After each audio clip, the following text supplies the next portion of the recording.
Christian Sam from the Intensity Fit Club. I'm going to teach you how to increase your bat speed and power at the plate. Bat speed requires power. Power requires strength. Strength requires muscle. All of it requires coordination. Now think about that like a prerequisite in school, right? In order to learn things like algebra, you need to learn basic math first. Before in basic math, you need to learn how to read, right? So you go through the stages of school just like you would do with training. You don't just jump right into swinging a baseball bat. If you don't have any muscle, it's not going to go very fast. No matter how many times you swing the bat, there's no overload. At some point, you lost the overload. The first week or so, it's a new exercise and you're swinging the bat. Eventually, you get used to it and your speed stops.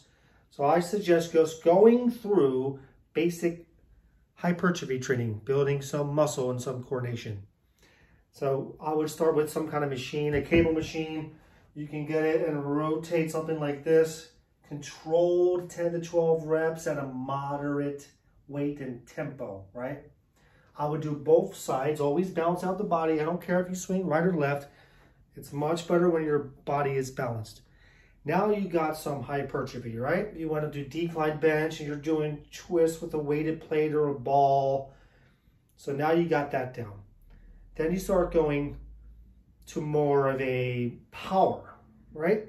But do strength power. You take a heavier ball. So this 10-pound ball is too light for me. I would throw it too fast in the beginning. So I would get a 20-pound ball, then I'm about 200 pounds, right? So do somewhere between 5 and 10% of your body weight, and then you would throw it. If you're strong enough, I would start off with 10% of your body weight, right? You do that for a few weeks. So now that you did that for a few weeks, you then get a lighter ball. Something that's about 5% of your body weight, right? Something like that. So this 10-pound ball, for example, I can throw this much farther. Now I'm working on acceleration. I'm turning my muscle to strength power to acceleration, because you only swing a bat one time, right? So I would use my hips, throw it one time.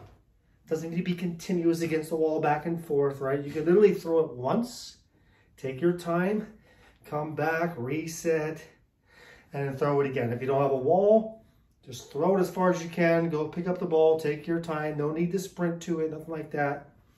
But eventually you can sprint to it. You can throw it and run just like you got a hit, and now you're working on your speed. But if you're working on just bat power, you got to get muscle, strength, power, and then acceleration. So I'm going to teach you how to do it with a bat. First, you have to get the grip down, right? Roll your fingers in, line the knuckles up. Make sure you have forearm and wrist strength, right? Now, if you use a heavier bat than you normally swing with, that would work. If you don't have a heavier bat, that's why you have things like these little sleeves or donuts. So what you want to work on is not rolling the wrist over like this. So first you start off slow. Make sure you can come through the zone, right? And you do it slow. Then you do one swing. Maybe not let go with one hand like you usually do that, because it's probably too much. You can basically stop right out here as you go through. Stop right there. Reset. One at a time, not continuous.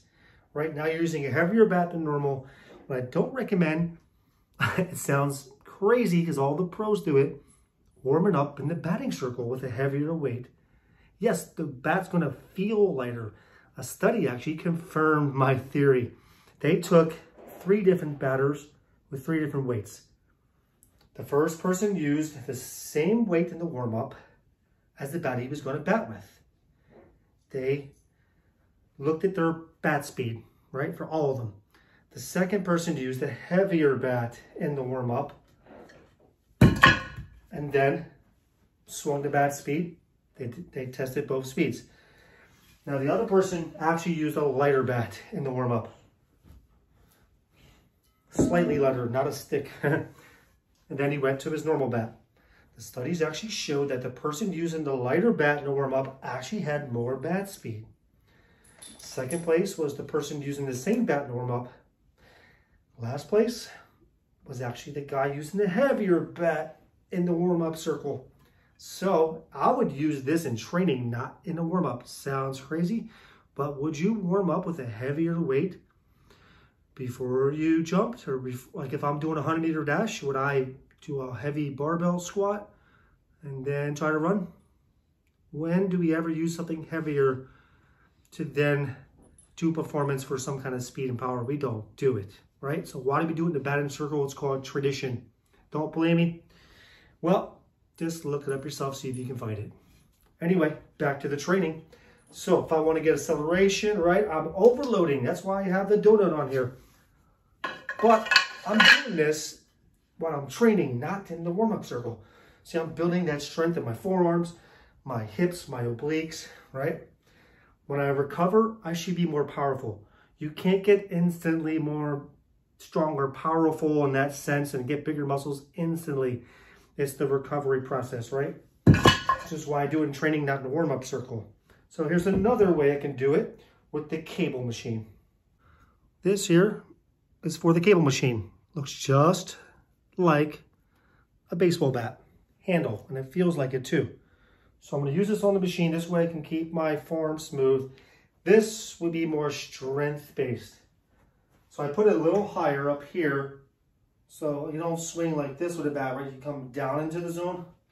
So I'm going to do this one left-handed so I can face the camera, but like I said, I do both anyway. Get my fingers rolled up like this. You don't have to come up high. You come in right here through the zone, and you're coming down. But what I'm doing is I'm not rolling my wrist over. You can practice just the hip part. You can even stride into it without using your arms. Now you're getting just the core and the glutes involved, right? You start off like that, then maybe come halfway, just like that, and then you can follow through. I would pause. So what I'm doing here is really focus on my calf and my glutes, really working my legs. You can start accelerating real quick, reset. What you don't want to do is just continuous like this. You're not chopping a tree down. It's not boxing where you have to continuously move. You swing one time, you reset every 10, 15 seconds. The pitcher is going to throw the ball, right? So if you look from behind,